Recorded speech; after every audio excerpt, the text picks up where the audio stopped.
All right, Rebel fans, just a quick uh, overview on these things. These things that are called highway bars. Anyway, so you're going to need a couple tools. I recommend doing this all by hand. I use this because I think I know what I'm doing. You're going to need a Allen key, 5, to remove the side shield. And then for these particular highway bars, I use an 8mm. That's maybe not exactly the right size.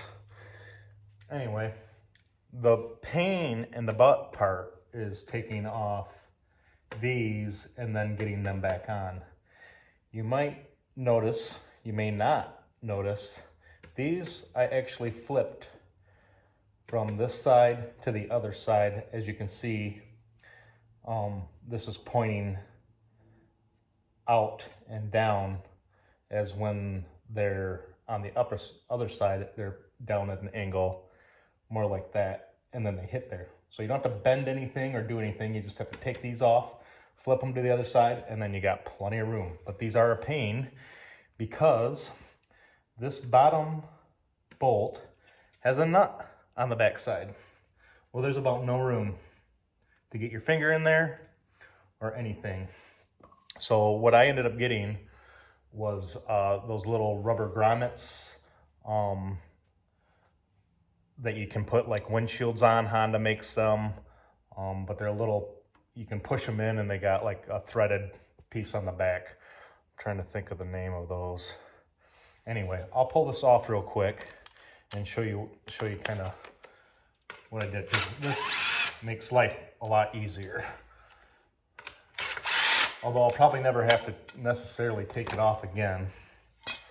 So down at the bottom, I put in that little rubber grommet. So those kind of hold in, let's see here. Yeah, so right here, so those little rubber grommet pieces that you know, holds the windshield on. And the top one is fine. The top one's got that threaded metal thing up there. So anyway, take both sides off. And just keep in mind too, I had to drill that hole out slightly larger, which is a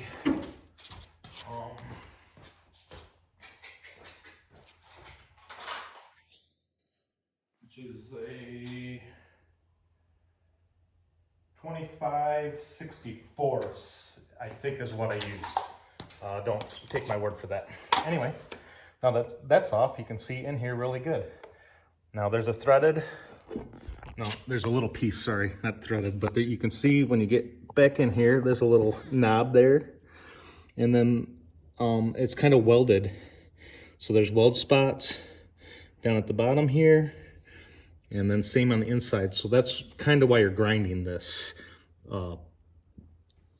part of it. Now, I'll take that off real quick so you can see.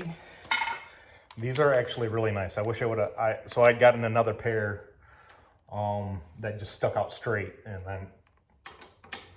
I'm glad I got these ones.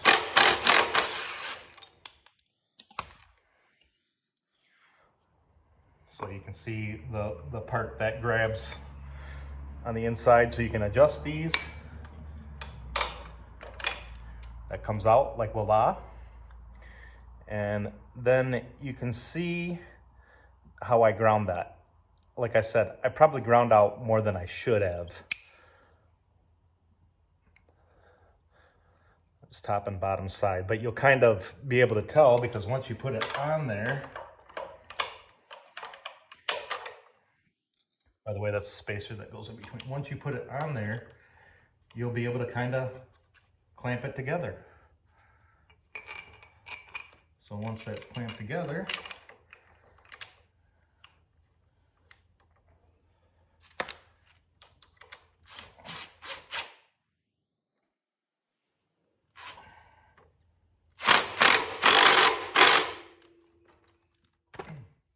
like so. Now, the other side is a little bit more of a pain. There is a little bit of a wiring harness in there. I'll take you over to the other side.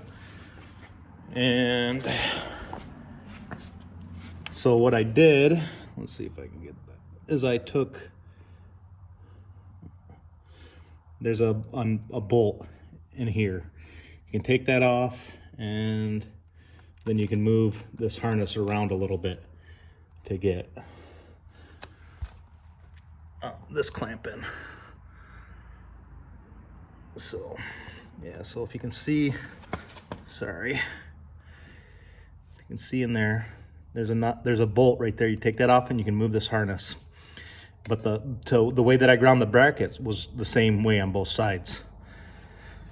So hopefully that helps you out. Hey, let me put it back to, I'll put it all back together real quick. It's mostly back together now, but I'll finish off the video with putting this back on. Now again, a reminder, originally that's got a nut on the back of this little tiny bolt. It is really hard to get it back on there. So I'm sure you could probably figure out a different way to put it on there, but this is the way I did it.